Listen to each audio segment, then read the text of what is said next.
And so hello, welcome back to the Sunless Skies. Oh, dearie dear me, we are getting back to the Blue Kingdom. Finally, well, we didn't spend that long into the reach, I suppose, but it feels good to be moving forward, even if we're moving forward to essentially just dig through the mud. Well, first we have to become yoked in order to dig through the mud, and then find a door in order to find the industrialist's lost love, as I recall. That said, becoming yoked I believe gives us access to some other ports which may be more interesting to me. After all, the yoked are essentially the servant class of the Blue Kingdom, so I'm kind of wondering what else we might find. Sure, servants tend to be exploited, but they also tend to be ignored. And, well, there's always some juicy tidbits to extract from this place, I suspect. Though, well, we shall see. It all depends on how open certain members of the Blue Kingdom are around their servants, or servant class, I should specify. Then again, it's a very particular type of yoked we'll be becoming. A spider catcher, as I recall. Or something to that effect. Which has its own unfortunate connotations with where we're going. Oh, you need to, but first class, please. Thank you. Oh, and I'm surprised that actually doesn't... that decreases my terror. Good to know. I know it's a rather simple animation, but I do never tire of it. All that clockwork moving about. A simple thing, perhaps, but it brings me joy.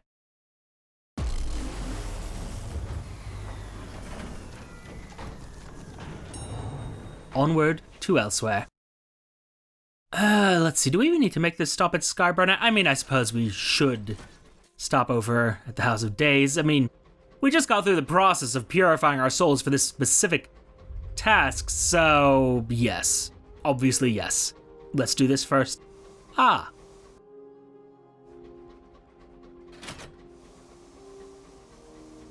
I see a problem. A barrier to our work. Oh no, that's just an empty little bridge. Okay. I'll take this. Okay. And we're alive still, for now. Let's see if you find anything useful while you're out there. Nothing. Pity. But onward to the House of Days first. And then we'll worry about the rest. Oh? Oh, just that the dead can plead their case. Oh, no, That, could we, thank you. A little troublesome there. Oh. It gives me direct entry to these places now. That's interesting. The Court of Apes, though, that's where we belong, and also the matter of this rental dispute. Let's begin it. Take a number, wait on a cushion until the number is cold, and this time, they'll actually see us, hopefully. You sit, you lose feeling in your legs. Sometimes you see another ape rise from its place. It shakes hand with the ape to his left, and the ape to its right. Grave courtesy from gorilla to chimp to woman, from woman to gibbon. Woman to gibbon, not woobun. Those aren't a thing. At last, ape 2047 may approach the window. You perform your handshakes. The attendant holds the lease close to the eye holes of his mask. Finally, its voice jar speaks. Clarifications on existing contracts go to the Court of Mules. You'll need a testament of the feather to be heard there. It hands the lease back and summons ape 2048. Ah. Oh. Achieve a testament of the feather. A matter of convincing the attendants of this court that your case deserves to be heard by another. Okay. Unfortunate. Oh. Unconvinced. Perhaps, suggests the court, you are meddling in things that you ought to leave alone. Nuisance suits are not regarded kindly in the Blue Kingdom. Also, this has caused me cryptic benefactors, which fortunately I've built up over time, but Still. Ugh, this is gonna hurt. Finally, thank you. You tell a story that moves the attendant to tears. You invoke the influence of your benefactor. You embellish certain points and gloss over others. It is enough. I have a friend in another court. You will only need to bring a message from me, says the attendant, proud of his generosity. All the trouble of your case will land on someone else. The attendant inscribes the testament of the feather in clay and bakes it with the glare of his will. Curious, how is he doing that? When you pick it up, it feels like a brick that has been left in the sun. Huh. Interesting. It says I can use this elsewhere in the Blue Kingdom, and I wonder about that, so... one more? Quite pleased, thank you. The fact that they bake it with their will, though. A curious, curious thing. Sun-baked, even. I wonder... are souls somehow related to judgments, and how do the two relate, as it were? Could a... perhaps not a single human soul, but perhaps a collection of human souls could become a judgment. Oh, I don't know. Don't know enough about the metaphysics of this particular reality to know. But regardless, the Court of Mules is where we are here. Smaller and more dimly lit than the other courts, this place is for applicants who wish to appeal or clarify a previous decision.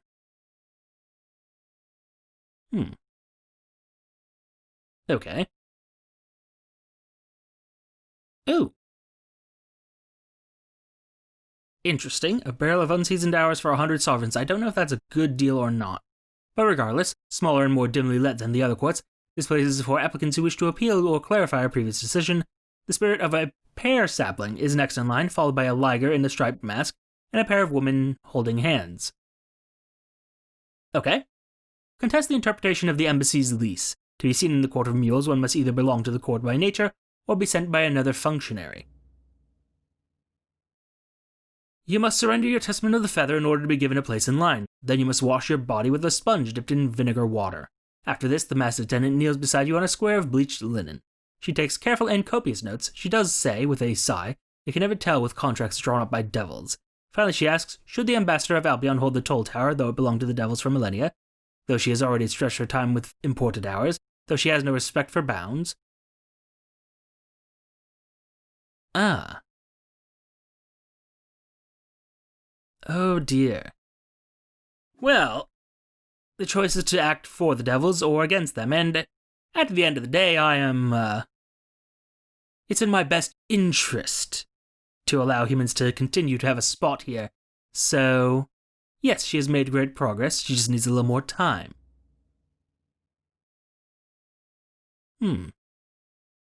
Very well, says the attendant. The Mayflies control precedent that pertains to unfairly short contracts, rents, and leases of life. Ask them to rule.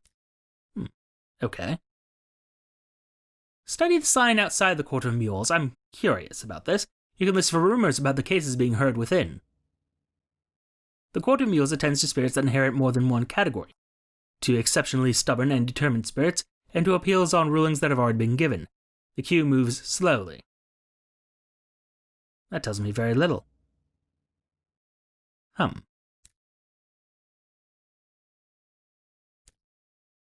Curious, though. A pear sapling. A pear must be a hybrid fruit, I suppose. Don't know enough about biology, come on now. And apparently don't know enough of the English language to properly, know. The Court of Mayflies? The court is a little bigger than a dressing room. The spirits that come here pass through quickly, and many of them belong to small creatures. But they are brightly dressed and fast-moving, giving the impression of a midge's wedding. Oh. I mean, yes, but no. Ah. Well, unfortunately I can't do this right now. I need a selection of immaculate souls, which I can probably find, yes. In fact, I'm quite certain I have those in the bank, so while we're here... It's not necessarily what I want to be doing, but it's a job that we can finish, and it's not going to take that much longer, I don't think. I do not believe, so we might as well press on. The lack of music is unsettling, though. Surprised that didn't shake anything loose. Oh well. Onward. Do I have anything in storage? So I do. There we are. And onward to elsewhere. Come. Let me be.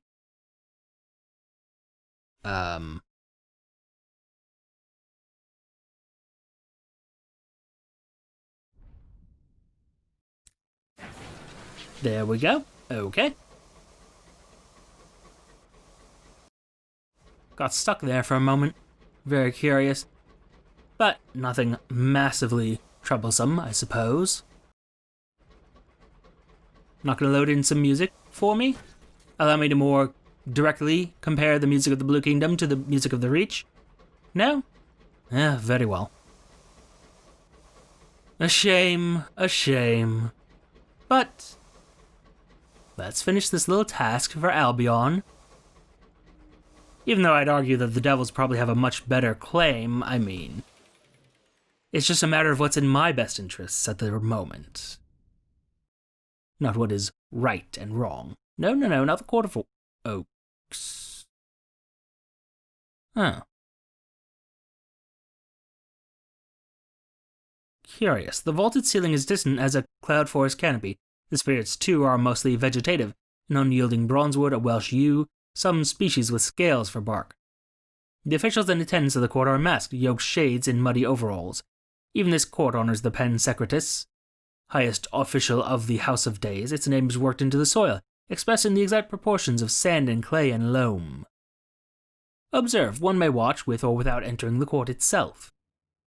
The Court of Oaks serve creatures with very long lives, those with a great deal of patience, and those bringing suit because a contract or term of service overran its natural bounds. Souls with the flickering flaw can be remedied, although at a significant cost. Those with the yoke status can be returned to ephemeral status on recognition that they have been too long in service. I see. Ah. Interesting. And I don't quite recall how we got this testament salt, but I see that we're going to need to get that again in the future. Regardless, Court of Mayflies, rental dispute, seek a ruling on the shortness of days. The Court of Mayflies is entitled to determine that contract has too short a time limit. And fortunately, my mirrors are such that they are definitely going to rule in my favor. 3 days for a contract of lease not reasonable. Precedent states this cannot be correct. Therefore, the lease must have another meaning. The official of the court embellishes your copy of the lease with roughly 50 small red stamps and shouts for you to make way for the next applicant. Visit the pen secretus in the House of Days for a final ruling between Albion and the devils.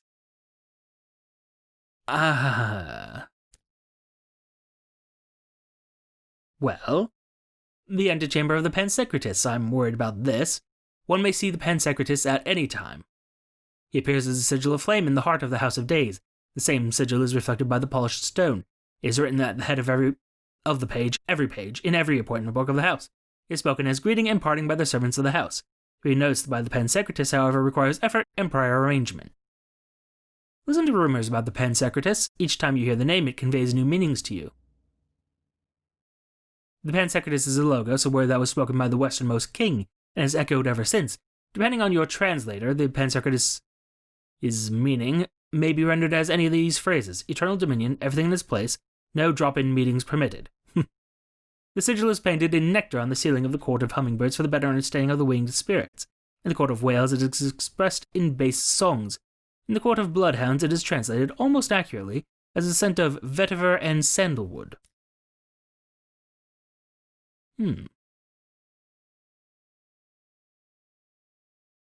Oh. Oh dear.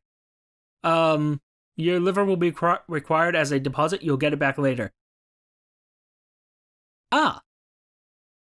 Have your litigator argue your right to enter. Your litigator can help you gain access to the pen secretus at a reduced cost and with your liver. Thank you. Others have vouched for you. The nameless spirit presents your testament of the feather. Then it takes the jar containing its voice and connects this, by a rubber tube, to the earhole of the mask of the jackal who attends this door. The voice of the nameless spirit speaks through the tube to the jackal for several minutes together, and you don't hear a word of its argument.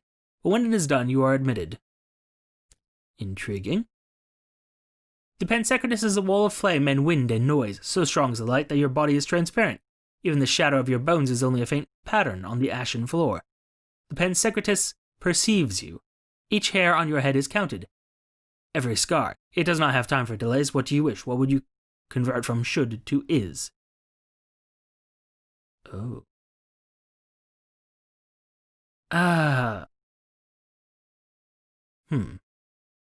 Something for the future, I suppose. A rental dispute, keep the ambassador where she is, untroubled by devils. Her work is not complete. No more discussion. Your skin burns, your hair prickles, you are frisked by a hurricane. There are no questions. You might have thought that there would be some final consultation, that you would have to defend your case to this final arbiter. But the Pensecretus has no interest in your words. It marks your paperwork with its own name, which is to say, with itself. Then it is finished noticing you. You are left holding something that looks like a lease document, but that weighs on your hand like a shield. You must deliver it to the ambassador and will put the devils in their place. Fair.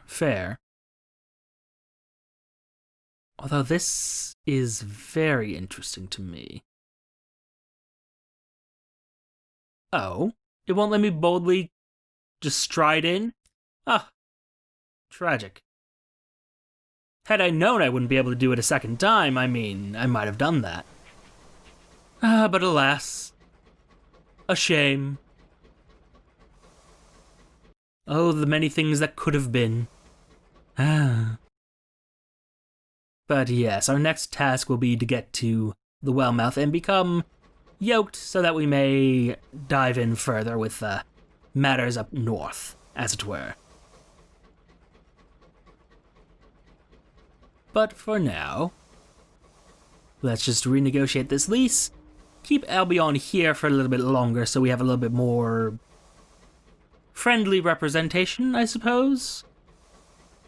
Not that devils are unfriendly, they're just a little bit more chaotic than I would like, typically. The Embassy of Albion, please. No. Although... Oh. Interesting. How much gratitude would I need? 3 gratitude. Good to know. Pay another visit to the ambassador. The secretary absently waves you in. Yes. I'm sorry, the ambassador's left arm is still in a bandage. She is struggling to write a report home with her right hand. Her mood has not improved since last you visited.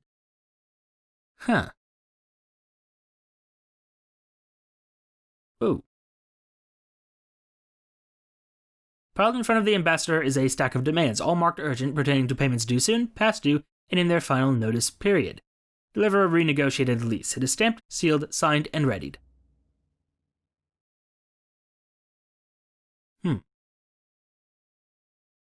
The ambassador reads the document. Then she reads it again. Then she spreads it on the table and counts the stamps and seals affixed to it until she reaches the sigil of the Pensecretus on the last page, which makes it indisputable and irrefutable. Then she sits back in her chair, eyes closed, for a count of 10 breaths. Finally, she opens her eyes again. Tell me the truth. Do you think I've mismanaged my tenure here? I mean, she's done her best. It's not her fault that the Blue Kingdom does not readily welcome Albion. Not really her fault that the land of the dead doesn't especially like the living. I have, she says. I've done everything that effort and determination can do. She calls to the secretary. She calls in the secretary and weighs you down with every gift the embassy can currently offer. Is that a royal dispensation? What the devil am I going to do with this? But also, thank you for all of that. What about the devils who used to hold this place, though? Now that the rental dispute is over, perhaps she'll speak to you about the history.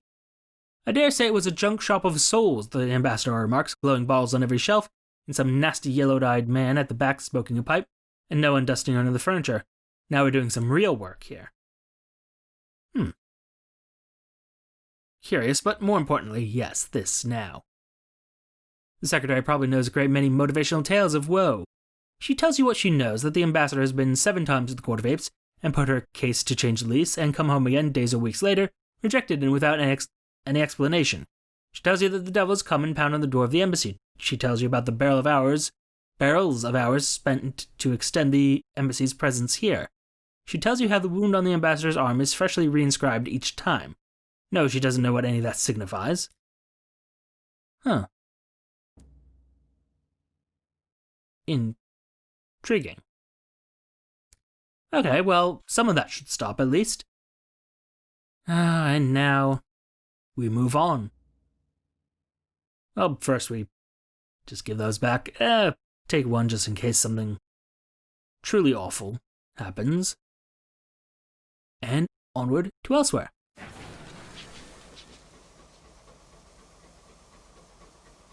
I continue to be disturbed by... I didn't, mute the audio or something. It's low, but it should be playing. Huh. Harumph. Harumph, I say.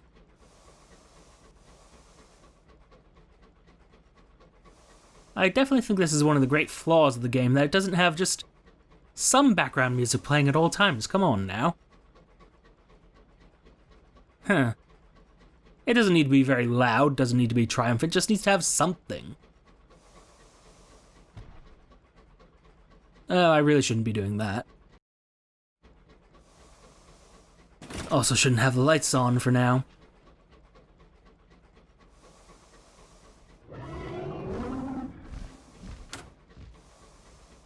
I hate that. I hate that sound so much. Practically gave me a heart attack right there. And yes, I saw what caused it, but... oh man, do I not like that. No. No, you stay back there. You stay, I go. No. No. Alright, very well.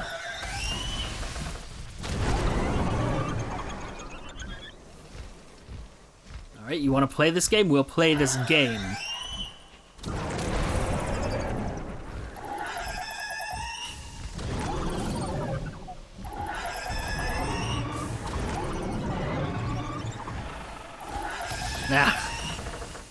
Blast.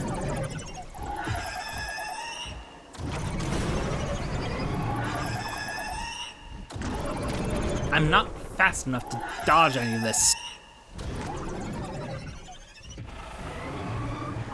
I'm doing some damage, but not clearly, not enough.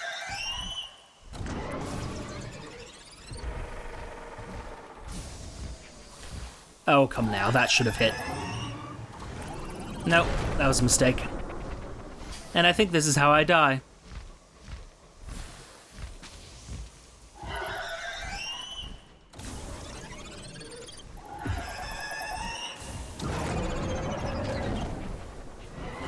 To a curator of all the wretched beasts in the sky.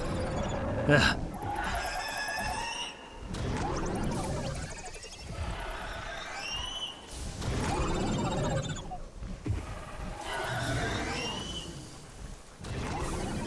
Nope. I'm running out of room. Blasted beast. Well, I'm not sure that was worth it, but we killed it.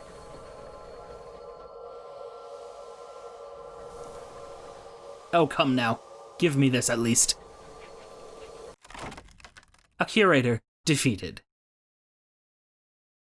Its wings are perforated and torn, its head lolls like a broken toy. It is still.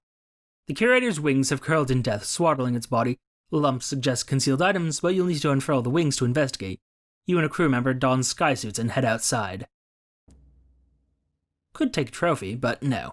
It takes two to pull open one of the giant wings. It is reasonably light, but cumbersome. It threatens to enfold you like an affectionate tent. You pull back the other wing. The curator's body is still warm and covered with a fine fur. Oh. Examine the creature's collection. The curator carries items using a tight net harness. There's a fleshy, leathery quality to the fine cords. The net releases a tumult of items, one small symbol the size of a large coin, a flower whose petals chafe to produce a crystalline hum, a rock the size of a human skull carved into a looping shape, and pierced with a lattice of tunnels, and finally a gourd. The gourd bulges with round-capped fungus, which when depressed emits a wistful sighing. Huh. Okay, so something similar but not entirely the same as the Masters of the Bazaar, it appears. Curious, or somehow related to them, because that's very suspiciously... just suspicious. That is all. Nothing more, just suspicious. With its bat-like qualities and its gathering of items, makes one question things. Oh. Strip her for repairs, we need as much as we can. And that wasn't really a lot. Alas. Alas. We press on. Ah, and there we are, finally. Unfortunately, at the last thing we'll be doing for this episode, I'm afraid. But, ah well.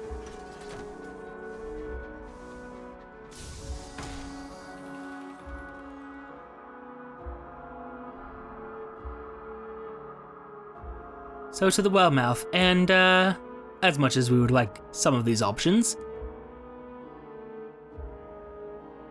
asked to become the spider sweeper. Ah, my mistake, I thought it was the spider catcher, but no, the sweeper we shall be. Oh?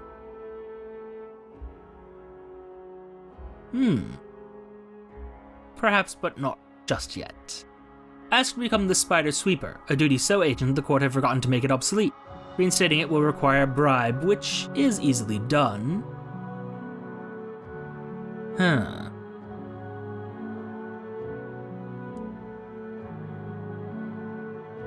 The spider sweeper. The walls of the cottage twist and buckle as the vast black thing devours your gift. It chitters and clicks for more, lurching forward, its jaws snapping inches from your nose. Grandmother had forgotten this role even existed, says the widow. To confirm your appointment, you must perform the associated duties at least once. The spider sweeper's role is to descend into the white well and dislodge the failed dead that cling to its walls. Oh! I see. The dark mass clambers from its chair and rears on its hind legs, picking with surprising delicacy through the contents of a cupboard. Finally, it emerges with a broomstick in its jaws.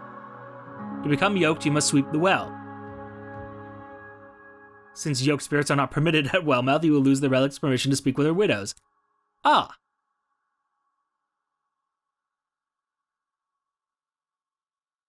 Well.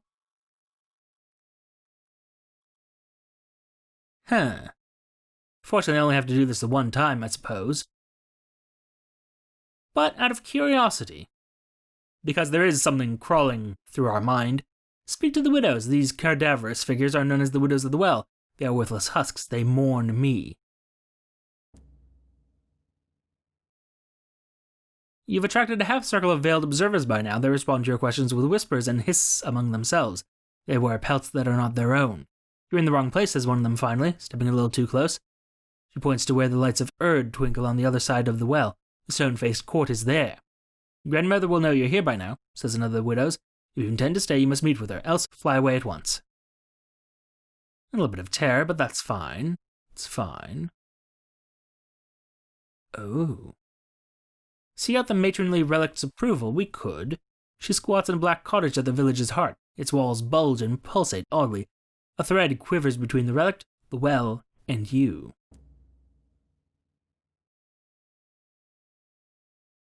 A dark shape appears at the door, the silhouette of something vast and intricate. It has an indeterminate number of eyes and limbs, though certainly more than 5 and less than 10. She shuffles aside and gestures silently to an armchair beside a roaring fire.